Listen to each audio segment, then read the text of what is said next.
I hope your prayers will be answered, but I pray that each one of you would continue to be attentive and eager to attend daily Mass. Amen?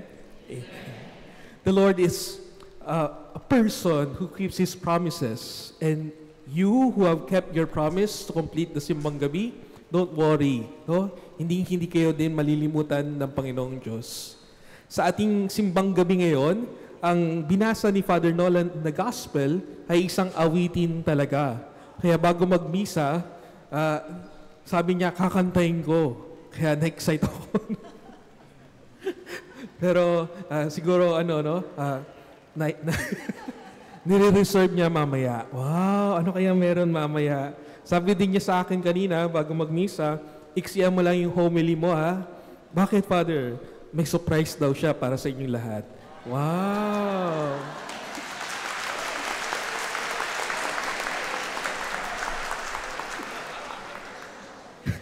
So, dear brothers and sisters, for us to understand the Canticle of Zechariah, we have to know the context or the story before Zechariah sang this praise to the Lord.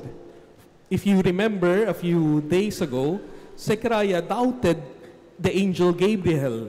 The angel Gabriel told him, "Oh, be glad and rejoice. Elizabeth, your wife, will bear a child." And he doubted.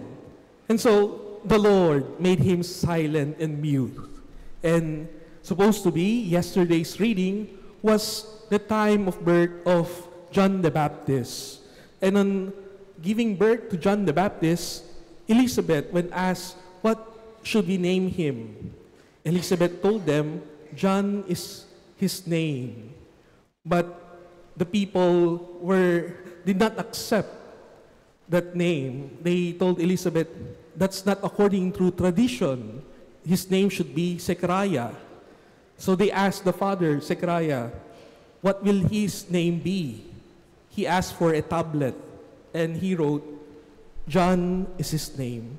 And from that moment on, he was able to speak again. And so, this song happened. Pagkatapos niyang manahimik ng 9 na buwan, siya ay nabuksan muli ang kanyang bibig at kanyang naawit ang awiting ito. Parang ganito yan eh, "Blessed be the Lord, the God of Israel." Ayan, no? Alam namin awitin ito kasi tuwing umaga, dinadasal at inaawit to ng mga pari at mga seminarista, gayon na rin ng mga madre. It's the Canticle of Zechariah. And so, it is a song of gladness, a song that he's finally liberated, a song in which he tells everyone, the Lord is faithful to his promise. And so the first point of the 2 points of this homily, wow, 2 points lang, maiksi lang, Father Nolan, ha? So, is may isang salita ang Diyos. God keeps His word. God keeps His word. God told them, magkakaroon kayo ng anak. And in His goodness and mercy upon them, it did happen. John the Baptist was born to Elizabeth and Zechariah. And so, even if at times we have many problems, many difficulties, our gospel tells us, do not worry, God is with us. Do not worry, God will also fulfill His promise to you. Just learn to keep your mouth shut for a moment, no?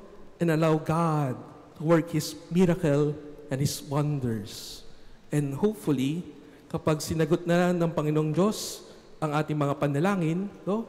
Tayo din ay makapagbukas ng ating mga bibig at magbigay pagpuri at galak sa Panginoong Diyos. This is an invitation for us to keep our promises as well. Ang Panginoong Diyos may isang salita at tayo din inaanyayahan. No? Let us also keep our word. Let us also keep our promises. If we all keep our promises, lahat tayo magiging masaya ang Pasko. Broken promises are cause of sadness, cause of suffering, cause of depression as well. And so, para sa mga mag-asawa, keep your promise to one another. Ang mabinitawan niyong pangako sa isa't isa, tupadin. Para nang sa ganon, parehas kayong maging masaya ngayong Pasko. Para sa mga magulang, sa kanilang anak, no? Keep your promise to your children as well. If you promise them a gift or a reward, no? Better fulfill it. The same is true for the children. If you promise your parents to study, make sure that you fulfill your promise as well. Otherwise, mayroong malulungkot, no? Mayroong iiyak. And for us priests, me, Father Nolan, Monsignor Noli, we have to also keep our promise to the Lord and to you as well. Oh, kapag binali namin ang aming pangako sa Panginoong Diyos, no? Maraming malulungkot at marami ding iiyak. And so, for us to have a good, happy Christmas, let us all keep our word. Lahat tayo sana magkaroon ng isang salita. And the last point, last point na, Father Nola. Una, isang salita.